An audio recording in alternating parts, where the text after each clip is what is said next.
141. Discretionary power. Faith means, as we have seen, more than mere belief.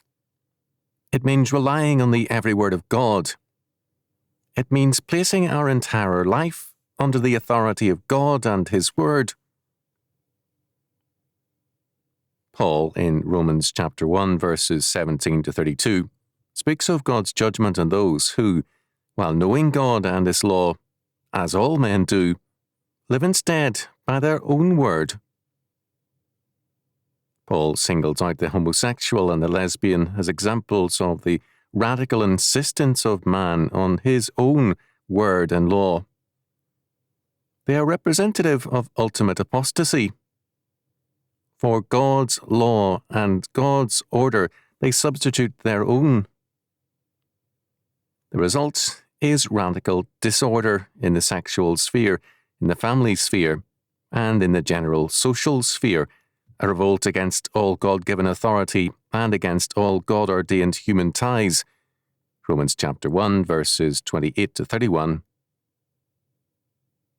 The judgment of God upon all such is death. Romans chapter 1, verse 32. Then Paul continues, citing all men and setting forth their depravity in Adam.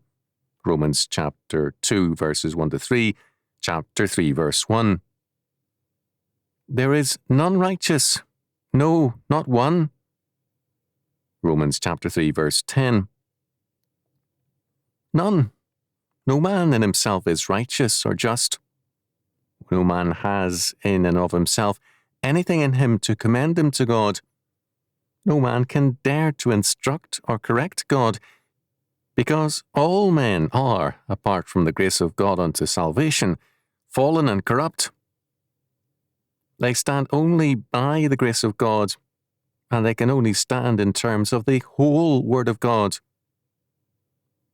What does this mean? Says Paul. It means this.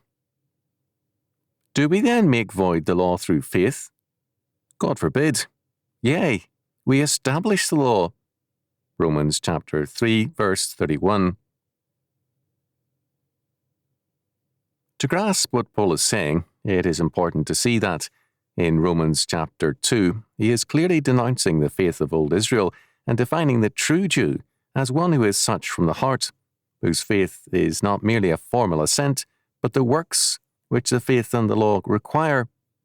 Romans chapter 2, verse 13 and verse 29. Pharisaism, by and large, was respectful of God's word, as much and often more so than the church today. The Talmud is evidence of this. The law of God was to govern man's total life. In practice, however, Pharisaism undercut this principle. In effect, it said that what many modern churchmen say, namely that many current problems are unique and unforeseen by God. As a result, discretionary powers are needed in applying God's law. Restitution may not always be necessary, and God's requirement for the death penalty need not always apply. God, after all, did not apply the death penalty against Cain for murder, against David for murder and adultery, and against the woman taken in adultery. God's, quote-unquote, exceptions to his own laws, whether in the natural realm as miracles or in the moral realm as sovereign grace, constitute, in either case, exercises of sovereignty. Man is nowhere given such a sovereign power to amend or make an exception to God's law.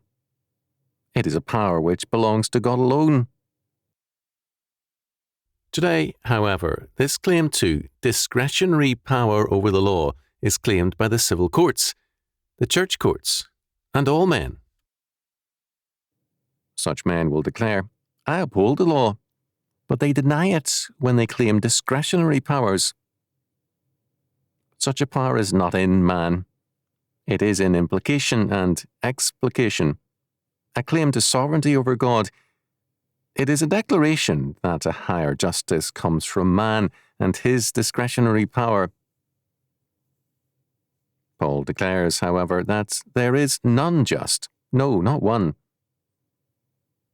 The discretionary power is not in man. Paul in Romans chapter 2 indicts all such false teachers of the law who can confidently disobey the law because, by means of their claimed discretionary power, they have placed themselves above the law. When I was a seminary student, a class sermon I gave cited the case of a man named Morgan, convicted of murder in Puritan New England. The judge called upon the clergy to witness to and instruct in the word of God the condemned man. The result was his conversion.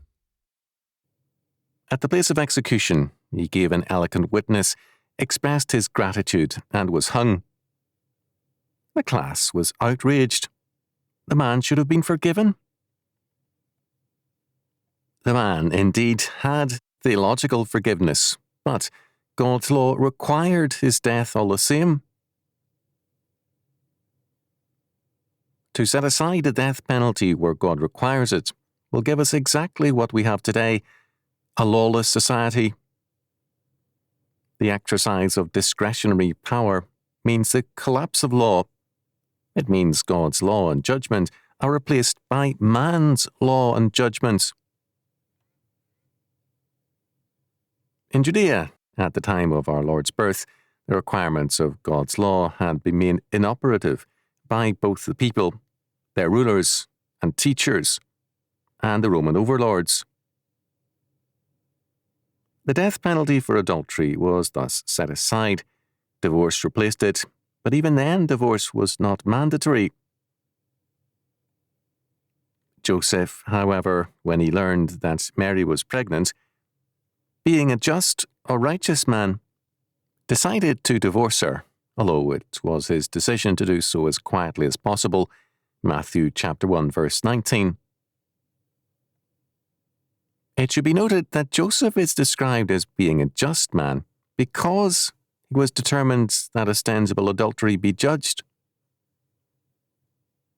Commentators and translators too often attempt to equate Joseph's justice with his desire to avoid publicity. Calvin's comment is closer to the truth. Some commentators explain this to mean that Joseph, because he was a just man, determined to spare his wife, taking justice to be only another name for humanity or a gentle and merciful disposition. But others more correctly read the two clauses as contrasted with each other. That Joseph was a just man, but yet he was anxious about the reputation of his wife. That justice, on which a condemnation is here bestowed, consisted in hatred and abhorrence of crime, suspecting his wife of adultery, and even convinced that she was an adulterer. He was unwilling to hold out the encouragement of lenity to such a crime.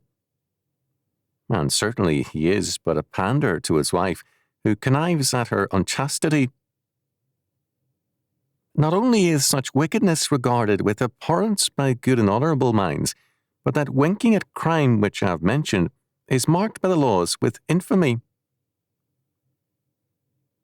Joseph, therefore, moved by an ardent love of justice, condemned the crime of which he supposed his wife to have been guilty, while the gentleness of his disposition prevented him from going to the utmost rigour of law.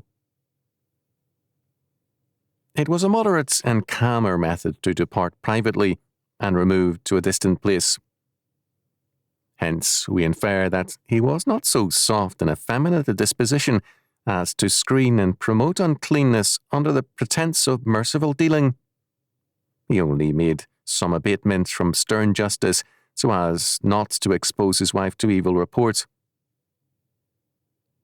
Nor ought we to have any hesitation in believing that his mind was restrained by a secret inspiration of the Spirit. We know how weak jealousy is, and to what violence it hurries its possessor.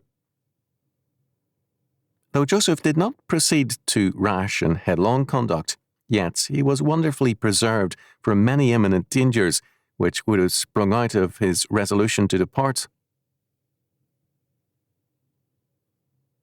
Thus, Calvin sees Joseph's righteousness as his desire to see God's law enforced as far as was possible. Forgiving adultery was not his prerogative. Joseph's mercy, Calvin sees as the restraint of the Spirit until the truth was made known to Joseph by revelation. The disastrous fact today, however, is that discretionary power is seen by churchmen as a higher way than God's law. Man's wisdom is seen as more full of grace than God's law word, a startling conclusion. The fact that verses are used from Scripture to justify discretionary power does not alter the matter. These verses deal with forgiveness. Forgiveness is theological, not humanistic. It is granted in terms of God's word, not man's. It means that charges are dropped and restoration is effected because God's law is put into force.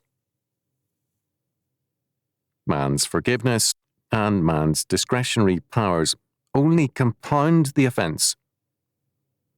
Instead of forgiving sin, they meet sin with greater sin. Men cannot say that they were not warned. This question of discretionary power is an age-old one. Thornwell, in the middle of the 19th century, warred against Charles Hodge because of his implicit theory of the liberty of discretion. Thornwell raised the issue on a debate on aspects of church governments and wrote with respect to his critics. The other illusion is that our doctrine reduces the church to something like Jewish bondage. Dr. Hodge affirms that it makes the gospel dispensation, designed for the whole world, more restricted and slavish than the Jewish, although it was designed for only one nation and for a limited period. Other speakers in the assembly indulged in the same idle declamation. The simple question is, what was the bondage of the Jewish dispensation? Did it consist in the subjection of the people to the divine will? Was that their grievous and intolerable burden, that they were bound in all things to regulate their worship by the divine word? Is God's authority a yoke so heavy that we sigh until we can throw it off? This is the heart of the matter. Is God's law bondage? And is God's authority a yoke to be thrown off by the spiritually advanced? This is another way of asking, who is the Lord? God or man?